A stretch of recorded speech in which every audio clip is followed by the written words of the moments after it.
Magandang hapon bagong Pilipinas. Narito ang Police News Express sa oras na ito. Sinira ng mga operatiba ang mahigit 3 milyong pisong halaga ng fully grown marijuana plants na natagpuan sa Bacon, Benguet. Narito ang report ni Pacho Woman Melanie Amuyong. Natayang 3,600,000 halaga ng fully grown marijuana plants ang nadiskubre ng mga operatiba sa sinagawang marijuana eradication sa Cayapa, Bacon, Benguet noong 17 ng Agosto taong kasalukuyan.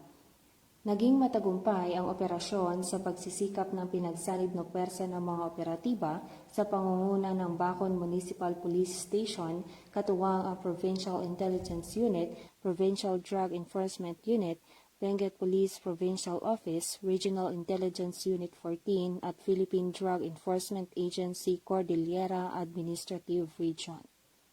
Ang operasyon ay nagresulta sa pagkakadiskubre ng isang plantasyon ng marijuana na may nakatanim na 18,000 piraso ng fully grown marijuana plants na nagkakahalaga ng 3,600,000 standard drug price.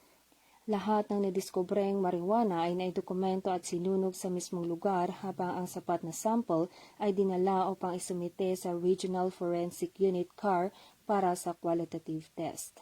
Ang pagpuksang ito ng kapulisan ay ang patuloy na pagsuporta sa kasalukuyang administrasyon na naglalayong matuldukan at maging illegal drug-free ang ating bansa tungo sa mas progresibong bagong Pilipinas.